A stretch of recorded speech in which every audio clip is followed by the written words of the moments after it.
Reconciliation. We have the tendency to blame our others as if they're separate from us. So we have to look deeply and ask, are we growing every day? Are we happier every day? Are we more in harmony with ourselves and with the others around us, the unlovable people as well as the lovable people? What other people say or do doesn't have to affect us. We can still take care of ourselves. We can try our best to really help people instead of judging and scolding and behaving in a way that creates wars around us. When our left hand is wounded, we don't say, "Stupid hand, how could you do that?" We naturally show care to our left hand so it can heal. This is how we can see the other people in our family or community who aren't very well, who are easily hurt and have a lot of difficulties. We don't say, "You don't behave very well, you have to change." We can learn to care for them, as we would our injured left hand. When we're angry with someone, it's because we're not able to see the many elements in him that are not him. We don't see that that person is acting out of the habit energy which has been transmitted to him. When we see in a deeper way, we can accept this person more easily. This is true with ourselves as well. When we can see within us all the elements that have come from other people, such as our parents and our ancestors, and also from our environment, then we can see that much of our severity with ourselves and with others comes from other roots, other elements. We can see, that is my grandpa who is judging my friend. Each interaction that happens with intention and without judgment increases our mindful awareness of the ways in which our thoughts, speech, and actions are not ours alone. Our ancestors continue each day in us. With this understanding, we can find a way to undo the difficulties we have with others and make peace. Wrong perceptions. Because we are often caught in the images of our past suffering, we easily develop wrong perceptions and react to others in a way that brings about more suffering. Suppose we're angry with someone because we believe this person tried to make us suffer. That's our perception. We believe the other person's intention is to make us suffer and to make our life miserable. That perception brings about anger and the kind of actions that will lead to more suffering for all involved. Instead of lashing out, we can use mindful breathing and walking to generate our awareness and insight. We can breathe in and out and see that there is suffering in us, and there are wrong perceptions in us. We see that there is suffering in the other person and wrong perceptions in him. We have reached some level of awareness, but the other person may not have, because he doesn't know how to recognize and handle his suffering and get out of his current situation. He suffers. He makes himself and the people around him suffer. As soon as we see this, we have another way of looking at him. We see the suffering in him, and we can see that he doesn't know how to handle his suffering. When we're able to see the suffering in him and see his situation, compassion arises. When compassion arises, anger is transformed. We will not act in the direction of punishment because we have no more anger. This is the intervention of insight. We can be saved by our insight because it helps us to correct our wrong perceptions. When wrong perceptions are no longer there, anger, fear, and despair are no longer there. Instead, we have compassion and the willingness to help. Volition is the basis of all our actions. When we have wrong perceptions, our volition motivates us to react in ways that create more suffering. With insight, our volition becomes good volition. We are motivated by the desire to help and not to punish. When we're motivated like that, we feel much better already, even when we haven't done anything yet. We get the profit of the practice right away. The other person, the one who we thought was causing our suffering, will profit from it later on. Healing our relationships with our family. Perhaps we had a father who considered us to be his property, like a house, a sum of money, or a car. If we had a father like this, he may have thought he could do anything with us because we were his child. He didn't think of us as a person, a human being, with the right to think, to act, and to follow what we believed to be beautiful, good, and true. He only wanted us to follow the path He had traced for us. Why are some fathers like that? There are fathers who are different, capable of treating their children with a lot of respect as free living beings. If our father treated us badly, maybe it's because he was unlucky. His education and environment did not teach him how to feel or express love and understanding. If we blame him, if we want to punish him, he will suffer more, that's all. We can't help him that way. But when we understand him as unlucky, our anger toward our father dissipates. Our father becomes someone who needs our love rather than our punishment. Of course, we need to keep ourselves safe and not be around our father if he's physically or emotionally damaging to us. But running away from our father will only increase suffering for both of us. If we don't practice being mindful with our parents, then we create hell for each other. Whenever parents and children fight, the children lose, because children are not supposed to speak back with the language used by their parents. The parents may beat their children, but the children cannot beat their parents. The parents can abuse their children with words, but children cannot do that. Because they cannot express the violence they have received, they get sick. The violence they receive stays within them and seeks a way to get out, a way to be expressed. If as a young person we don't treat ourselves well and we hurt ourselves, it's because we have no other way of expressing the violence in us. We are the victims of the violence we have received from our parents and from society. Our parents were not wise enough to keep their violence from their children, even if they intended to love us and make us happy. I know of a young man who was studying medicine. His father was a doctor. The young man sounded like someone of the younger generation who promises to himself that he will be different from his father. But when he became a father, he did exactly the same things his father had done to him. He shouted at his children and criticized them daily. As children, we vow to do the opposite of what our fathers did. Yet when we have children of our own, we often repeat the habits of our parents. That is the wheel of samsara, the continuation of life's suffering from generation to generation. We practice in order to cut through the wheel of samsara, to stop our habits and prevent them from affecting our relationship with our children. Both generations must recognize the violence that is destroying us and destroying the people we love. Both parties have to seek the path of deep looking, because both generations are just victims. The children think they are victims of their parents, and the parents think they are victims of the children. We continue to blame each other. We don't accept the fact that violence is inside of both of us. Instead of fighting each other, we should come together as parents and children, partner and partner, to find a way out. Just because we've suffered doesn't mean we have to continue to make each other suffer. We each suffer very much as a result of the same causes. Therefore, we should be allies rather than enemies. The amount of suffering in us is enough to instruct us how not to make the same mistake. The Buddha said, "Whatever has come to be, practice looking deeply into its nature." Once we begin to understand its nature, how it has come to be, then we are already on a path of liberation. So partner has to come to partner. Friend has to come to friend. Mother has to come to daughter. Together we agree on the fact that both of us have suffered, that both of us have violence, hatred, and afflictions inside. Instead of opposing and blaming each other, we should help each other and practice together with the help of a teacher and our community. Expanding our heart. I knew a young man who was so angry with his father that he said, "I don't want to have anything to do with my father." We can understand. He feels that all his suffering has come from his father, and he wants to be entirely other than his father. He wants to be completely cut off from that part of his existence. But if he looks deeply, he will see that even if he hates his father with his whole being, he is his father. He is the continuation of his father. Hating his father is hating himself. There is no alternative to accepting our father.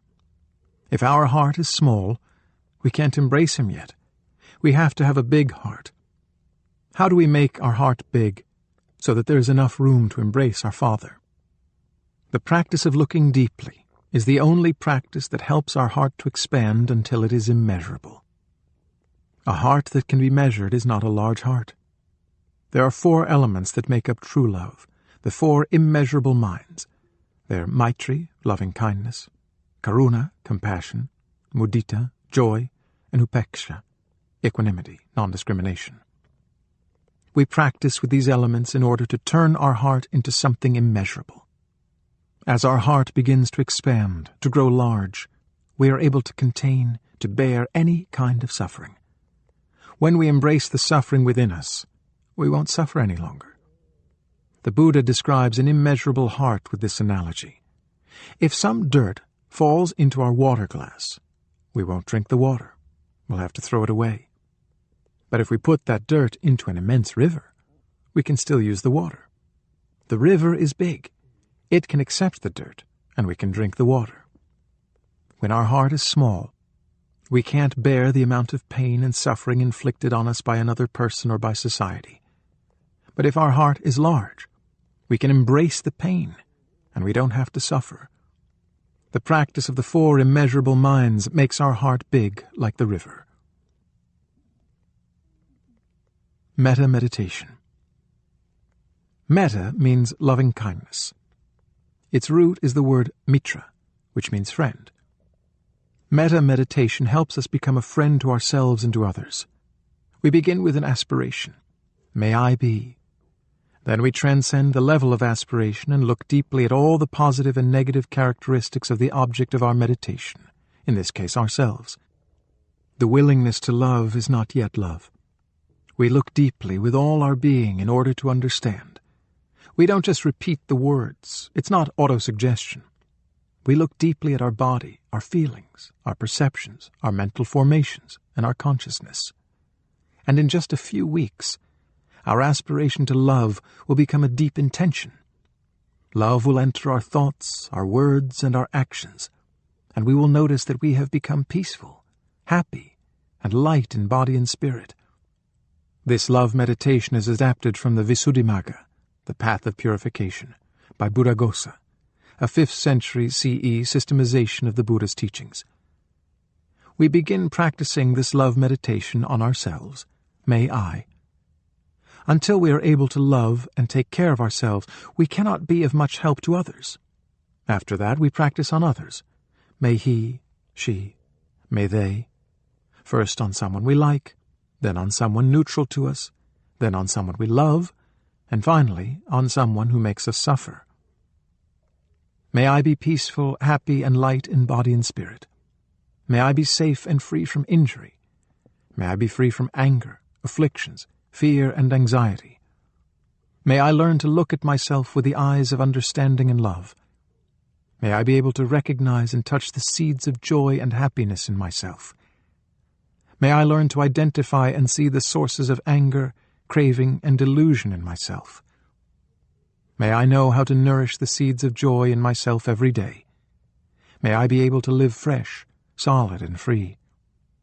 May I be free from attachment and aversion, but not be indifferent. Love is not just the intention to love, but it is the capacity to reduce pain and offer peace and happiness. The practice of love increases our forbearance, our capacity to be patient and embrace difficulties and pain. If our heart is large, we can embrace pain without suffering. Forbearance does not mean that we try to suppress the pain. Peace Treaty. If we and our partners, our families, want not to suffer, not to be caught in blaming and fighting, we can sign a peace treaty. We say, "Darling, I know there is a seed of anger in you. I know that every time I water that seed, you suffer, and you make me suffer also. So I make the vow to refrain from watering the seed of anger in you. I promise. Of course, I also promise not to water the seed of anger in me. Please, darling, see if you can make the same kind of commitment. In your daily life, please don't read, view, or consume anything that waters the seed of anger and violence in you. You know that I have in me a seed of anger that is big enough, And every time you water that seed by saying something or doing something, I suffer, and I make you suffer. So let us be intelligent, and not water the seed of violence and anger in each other. That is part of the peace treaty that we can sign with our beloved one, our partner, our parent, our child. It's wonderful if we can have others in our family or community witness our signing. According to the peace treaty, every time anger comes up, we don't say or do anything. We go home to ourselves and take care of our anger, and we practice looking deeply to touch and identify the source of suffering. The first insight we may get is that the main source of our suffering is the seed of anger in ourselves, and that the other person is only a secondary cause. We can look at that person and see that they don't know the practice and how to manage and take care of the violence in them. That person has suffered many times and has become a victim of her own suffering. That is why she continues to suffer and to make the people around her suffer. That's natural. She needs help more than punishment. That may be the second insight that we have. We may go further. If that person needs help, who will help her? We realize we are the one who understands her better than anyone else, and we have the duty to go home to help her. When the desire to go back and help her is born in us, we know that anger has been transformed into compassion. We don't suffer anymore. We are motivated by love, by compassion to go home and help. I know many young people who have practiced in Plum Village and who have gone home and helped their parents. They don't hate their parents anymore. Writing a letter. I knew a young man who had a lot of anger toward his mother. I'd asked everyone in the retreat he was attending to write down the positive qualities of their parents. That man said to himself, well, to write down the qualities of my father is easy, but to write down the qualities of my mother, I don't think there's much I can write down. But he began writing, and was surprised when one after another he wrote down the positive qualities of his mother. One page was not enough. He turned over the paper and continued to write. During this time, he practiced looking deeply and realized that his mother had so many good qualities. He was angry with his mother because of just one thing, and that anger had covered up everything else. By the end of the exercise, he had rediscovered his mother as a wonderful person. And as the next part of the exercise, he sat down and wrote a love letter to his mother. In his letter he said, "Mother, I'm so happy and proud to have a mother like you." And he mentioned all the good qualities that he'd received from her. A week later he got a telephone call from his wife in the United States who said, "Your mother was so happy when she read your letter. She said that she had rediscovered her wonderful son. And she said that if her own mother had still been alive, she would have liked to write her a letter like that." After that conversation with his wife, the young man sat down and wrote another letter to his mother. "Mother, if you look deeply, you will see that my grandma is still alive in you, in every cell of your body, and I'm sure that if you sit down and write a letter, my grandma will be able to read it. It's not too late." The relationship between son and mother was restored beautifully, and it didn't need a lot of time at all. According to the peace treaty, if we haven't been able to transform our anger after practicing to embrace and look deeply into it, then we have to let the other person know before 24 hours have gone by. We don't have the right to keep our anger to ourselves for more than 24 hours. We have to tell him. It's not healthy for us to keep it to ourselves. Instead, we go to him to tell him that we're angry, we suffer, and if we feel that we can't say it calmly yet, we can write it down on a piece of paper. And according to the terms of the peace treaty, we have to deliver the note before the deadline. 3 sentences for reconciliation. There are 3 sentences we practice in Plum Village when we're upset with someone. You may want to write them down and keep them in your wallet as a reminder. The first one is, "Darling, I'm angry. I suffer, and I want you to know it." With loving speech, you tell him or her the truth, that you suffer, that you're angry with him. We may feel arrogant and self-righteous. When the other person comes to ask if we're all right, if we're angry, we may say, "Me, angry? I'm not suffering at all."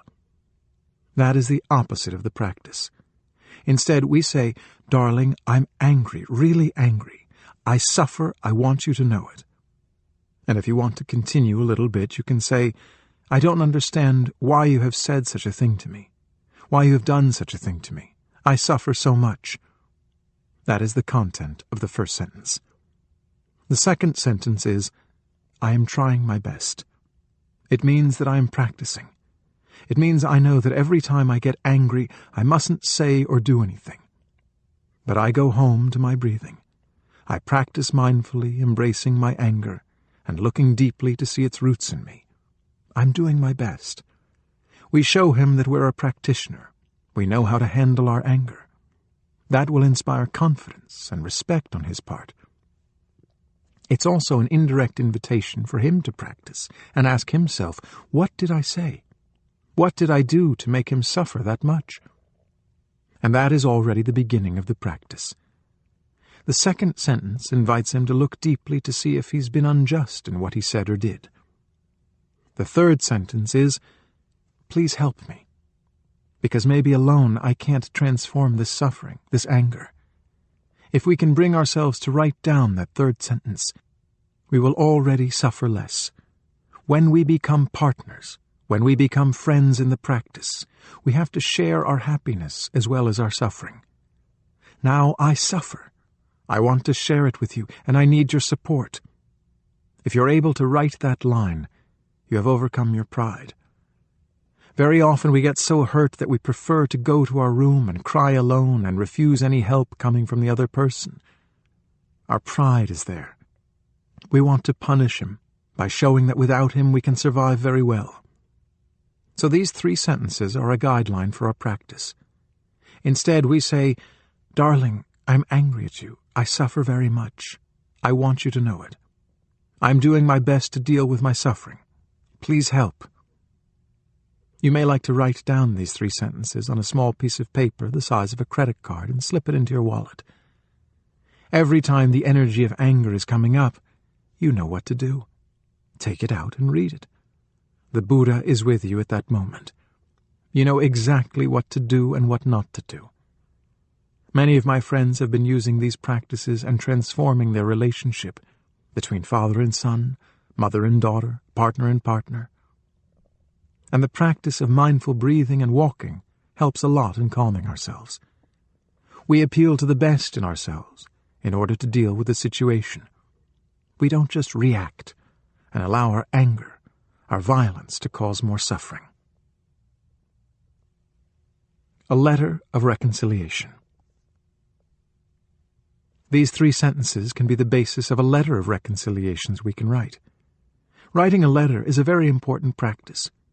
Even when we have the best of intentions, if our practice isn't solid enough, we may become irritated when we speak, and then we react in an unskillful way. This can ruin the opportunity to reconcile at that time. So sometimes it's safer and easier to write a letter. In a letter we can be perfectly honest. We can tell the other person that there are things she has done that have made us suffer, that have hurt us. We can write everything we feel inside. As we write, our practice is to be calm, to use the language of peace and loving kindness. We try to establish a dialogue.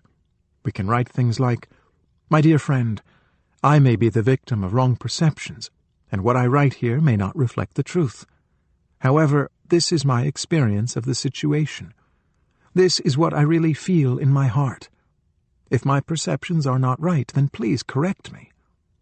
If there is anything wrong in what I write, let us sit down and look into it together so we can clarify the misunderstanding." We use loving speech when we write.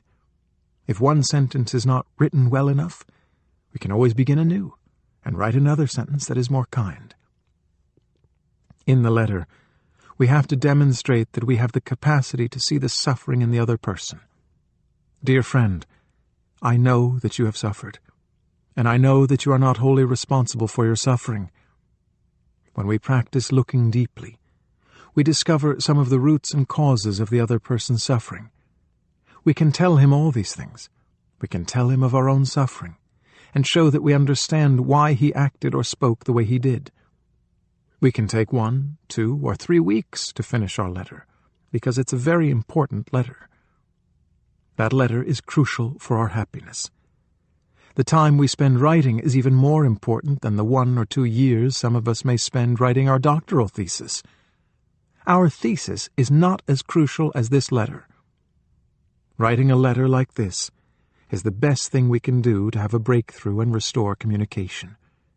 We are the best doctor, the best therapist for our beloved one, because we are the one who knows that person the best. We don't have to be alone in doing this. We have brothers and sisters in the practice who can shine light and help us with our letter. The people we need are right there in our community. When we write a book, we give the manuscript to friends and specialists in order to ask for advice. Our fellow practitioners are specialists, because they all practice deep listening, deep looking, and loving speech. So we show the letter to a sister, and ask her to tell us whether the language is kind enough, calm enough, and whether the insight is deep enough. After this, we show it to another brother or sister. We continue with this process until we feel that our letter will be able to bring about a transformation in the other person and heal him. There is no amount of time, energy, and love that we would not invest in such a letter, and no friend would refuse to help us in this important endeavor. It is crucial that we restore communication with this person about whom we care so much. It may be our father, our mother, our daughter, or our partner. It may be the person sitting next to us. We can start right away. We can begin to write that letter today. We will find out that with just a pencil and a sheet of paper, we can practice and transform our relationship. While we're doing sitting meditation, walking meditation, gardening, cleaning, or cooking a meal, we don't think about the letter. Nevertheless, everything we do will be related to the letter. The time we spend writing at our desk is only the time of putting our feelings on paper. But this isn't exactly the moment in which we produce the letter. We produce the letter when we water the vegetables, when we practice walking meditation, when we cook for the community. All these practices help us become more solid, more peaceful. The mindfulness and concentration we generate can help the seed of understanding and compassion in us to grow. When our letter comes from the mindfulness we've been generating all day long, it will be a wonderful letter. Although we're not thinking about the letter we'll write to our beloved one, the letter is being written deep down in our consciousness. We cannot just sit and write. We have to do other things as well. We drink tea, cook breakfast, wash our clothes, water the vegetables. The time spent doing these things is extremely important. We have to do them well. We have to put 100% of ourselves into the act of cooking, of watering the vegetable garden, of dishwashing. We must enjoy whatever we're doing, and we do it deeply. This is very important for our letter, and for anything else that we want to produce. Enlightenment is not separate from washing dishes or growing lettuce. Learning to live each moment of our daily life deeply, in mindfulness and concentration, is the practice. The conceptualization and creation of a piece of art takes place exactly in these moments of our daily life. The time when we begin to write down the music or the poem is only the time of delivering the baby. The baby has to be in us, already, in order for us to deliver it. If the baby isn't in us, even if we sit for hours and hours at our desk, there's nothing to deliver, and we can't produce anything. Our insight, our compassion, and our ability to write in a way that will move the other person's heart are flowers that bloom on our tree of practice. We should make good use of every moment of our daily life in order to allow this insight and compassion to bloom. It's the energy of mindfulness in us that allows us to write a real love letter and reconcile with another person.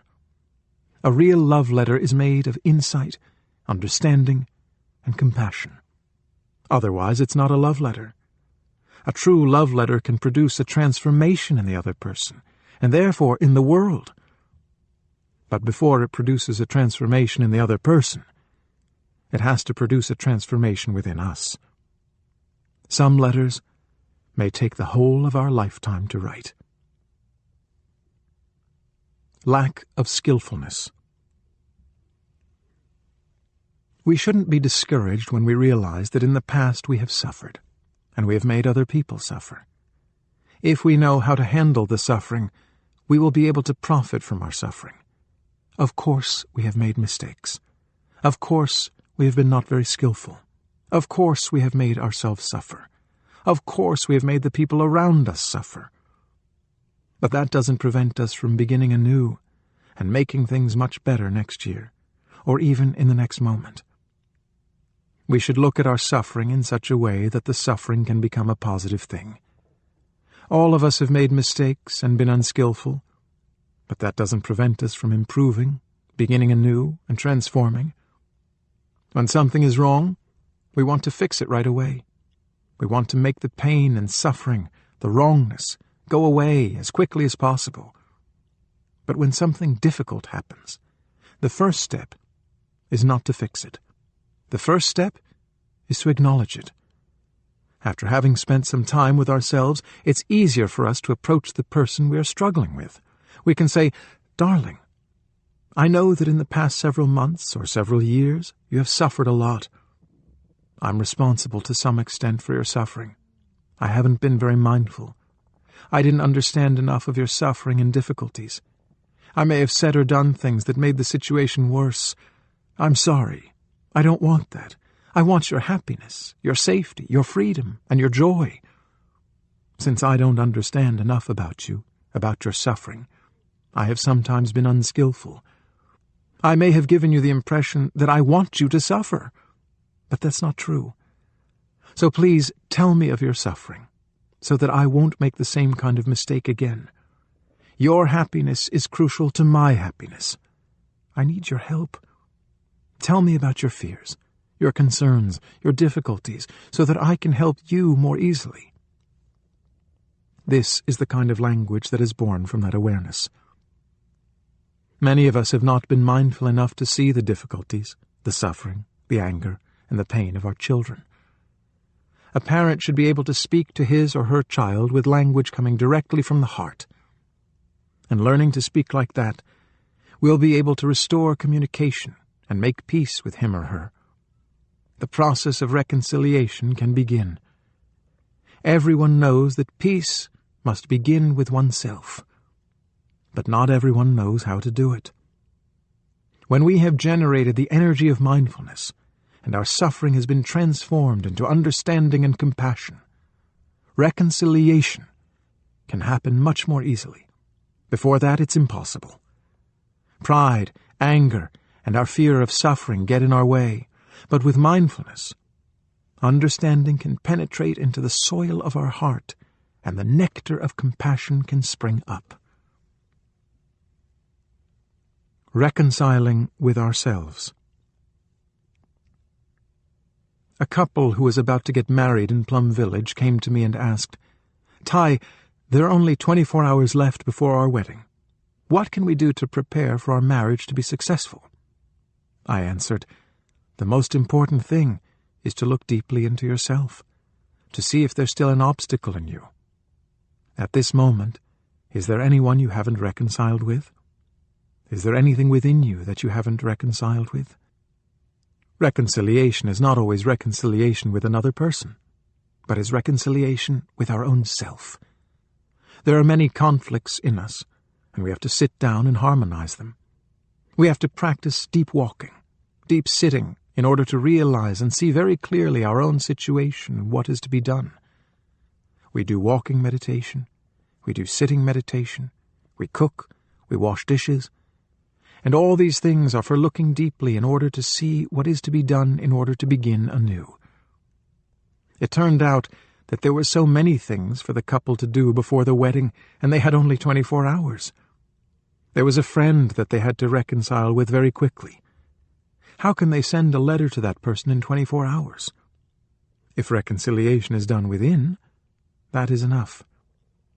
Because the outcome, the effect of that reconciliation will be felt everywhere later on.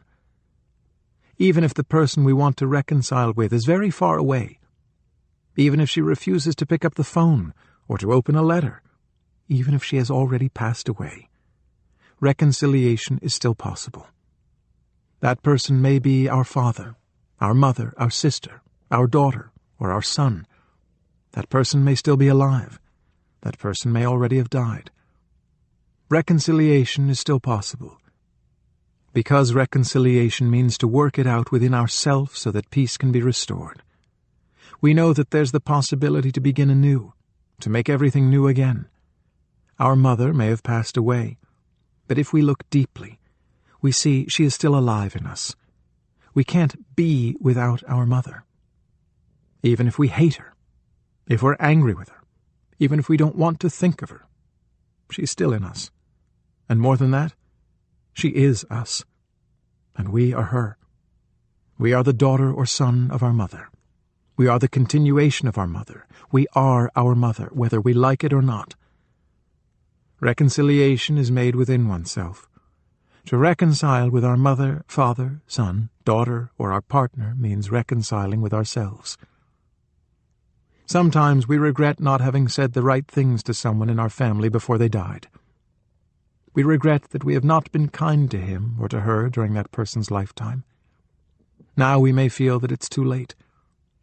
But we don't need to feel that kind of regret. That person is still in us, and we can begin anew. We smile to him and say the things we should have said that we didn't have a chance to say. Say it right now, and he will hear it. Sometimes we don't have to say anything. We just live by the spirit we have found in the practice of beginning anew, and he will know it. I told a U.S. veteran who'd killed 5 children in Vietnam, "You don't have to continue to suffer because of the 5 children you killed.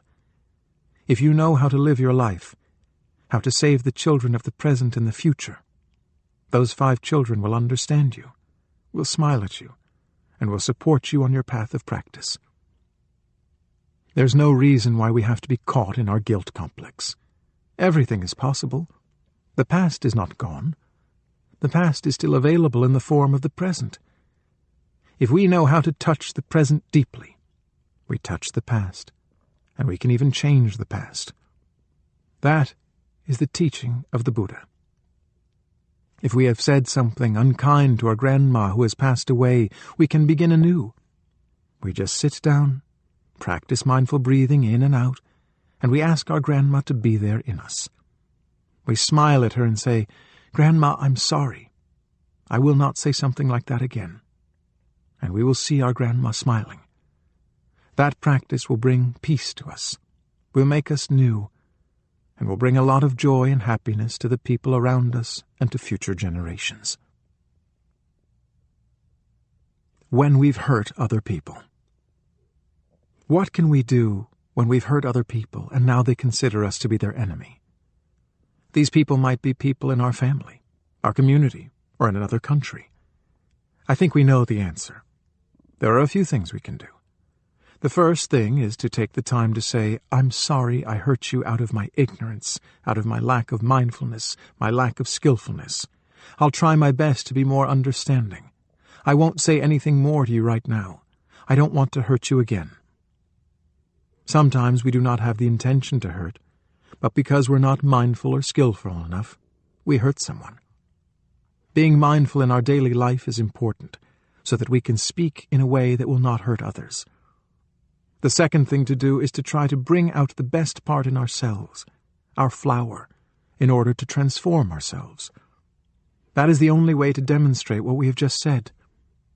When we have become fresh and pleasant, the other person will notice very soon. Then, when there's a chance to approach that person, we can come to her as a flower, and she will notice immediately that we are quite different. We may not have to say anything. Just seeing us like that, she will accept us and forgive us. That is speaking with our life, and not just with words.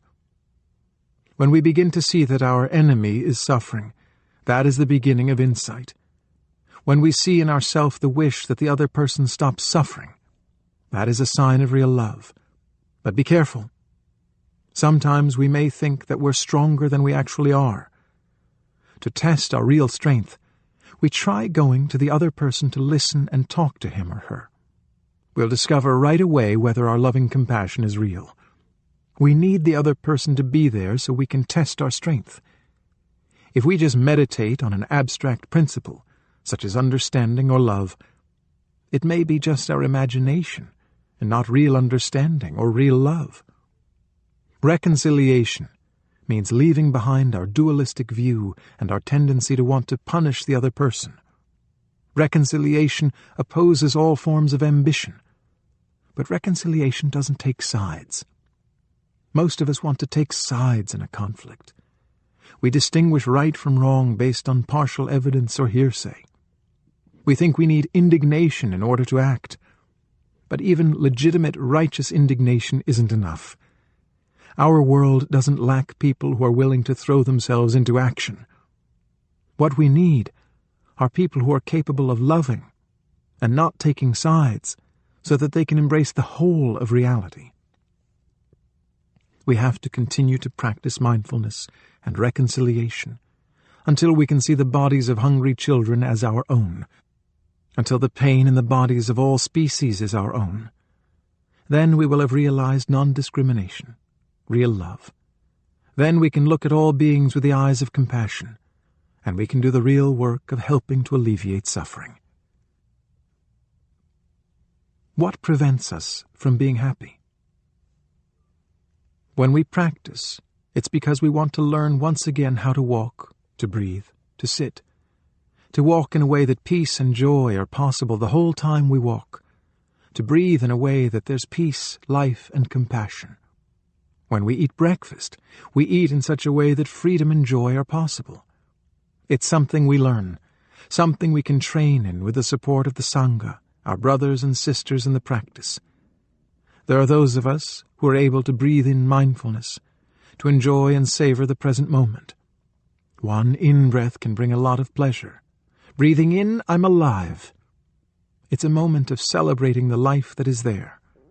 We know that we're alive, and it's possible to truly live our life, to celebrate our life in every moment. Breathing in, I know I'm alive. Breathing out, I smile to life. Anybody can do this.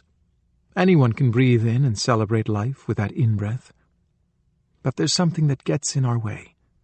When we walk, each step can help us get in touch with the wonders of life that are there. We know that spring is there, the sun is there, life is there, the flowers are there smiling to us. Theoretically, we should be able to get in touch with these wonders, to be nourished, to be healed. But something gets in our way and prevents us from being happy and at ease. We've lost our smile. But we can get our smile back. Every step we take, in touch with life and its wonders, can become a celebration of life. Walking like this, we walk with freedom. Freedom from suffering, fear, despair. That freedom is the foundation of our happiness. When we can walk as a free person. And when we're free, we can get in touch with the wonders of life that heal and nourish us. What is getting in our way of walking like that, of celebrating life with every step? What is that obstacle? We have to recognize it and call it by its name. What is preventing us from walking, from breathing like that, from eating our breakfast in joy and happiness? We know very well that the present moment is the only moment when we can get in touch with life. The past is not here anymore. The past no longer contains life, and the future isn't here yet. The past isn't something real. The future isn't real either. Only the present moment is real. So the practice is getting in touch with the present moment, making ourselves available to the present moment, establishing ourselves in the present moment. Then we can touch life and really live our life. And that is done with one step. It is done with one breath, with one cup of tea, one breakfast. It's done with one sound of the bell. And all of that brings us back to the present moment so that we can live our life. We train ourselves to walk in such a way that every step, every in-breath, every out-breath brings us happiness, brings us life. Transforming the past in the present moment. Maybe we see that we don't have any problems while we're at the retreat or practice center, but when we go back home, the problem, maybe the other person, will be there. We've had a lot of difficulties in the past, and we think she is a problem, and that's why it's not possible for us to breathe, to contemplate the daffodils, because we're always thinking about that moment we have to go back home and meet that person. So we're not free. We can't really enjoy our in-breath and our out-breath because we keep thinking about that. We keep sliding back into the past. But we can be really established here and now. There is only the here and now to live. The fear of facing the other person can't bother us. Looking deeply, we see that we have the capacity to master the situation with our practice of mindful breathing and establish ourselves in the present moment. We're capable of handling all kinds of circumstances. It's like knowing how to use gas for cooking and electricity to heat the house. If we don't know enough about these things, we can be killed by gas or by electricity. But we do know enough. Even if we don't know everything about electricity and we're not a professional electrician, we know enough about electricity that we can handle it. That's why we're not afraid of being electrocuted. We're not afraid of electricity or gas because we know how to handle them and use them. We can die as a result of gas or electricity, but it's not because the gas or the electricity wants to kill us. No, of course not.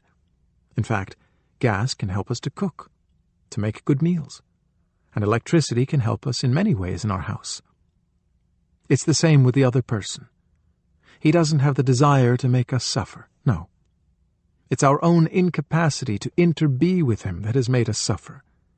We have to understand that person enough. If we understand how that person works, it's just like understanding the gas or electricity, and there's no more danger, so we don't suffer anymore. That person doesn't have the intention to make us suffer or harm us. He may have difficulties, he may have suffering, and he doesn't know how to handle it and take care of it. So he suffers, and he makes us suffer. But if we see all of this, and if we know enough about the other person, we see that it's not worth suffering over. If that person says something unpleasant that makes us suffer, it's like turning on the gas. We know the nature of gas. We have to be careful, that's all. The other person has suffering in him, and hasn't yet learned the way to handle it. So he continues to suffer, and he makes others suffer. If others know him well and know how to handle him, they won't suffer because of him. And we can very well help him to suffer less too. When he looks at us and says something cruel, if we have compassion and understanding in us, we're protected. We know very well that he is suffering. He can't handle his suffering. He needs compassion. He needs help. If we have that understanding and insight in us, we're protected. We don't suffer anymore from what he says or does. We can be motivated by the desire to do something, not to react, but to respond in a way that we can help him to suffer less. Understanding and compassion protect us. It's just like knowing the nature of gas or electricity, so that we're no longer afraid of it. We master the gas and electricity. The other person is of the same nature. The other person doesn't want to hurt us, to make us suffer. He is suffering, and we have to help. We're sitting there. We look deeply. We're not afraid anymore, and we say to ourselves, when I go back to her, I'll adopt this policy. I won't suffer anymore. I'll find a way to help her suffer less. We're armed, we're equipped with compassion and understanding, and we don't have any more fear. We're free. That's why happiness is possible in the present moment. The flower has been keeping our smile for us, and we can get it back right away and enjoy that smile. Do you have a problem right now? In this moment? Look at yourself in your physical form, your feelings, your perceptions. Do you have a problem? If we see that we don't have any problem at all in the present moment, we shouldn't let the ghosts of the past dominate us. We should not let the projections of the past or the future break us down. They're just ghosts. That's why we train ourselves to always be in the present moment. That's our practice. That's our path. It's the way to reconciliation.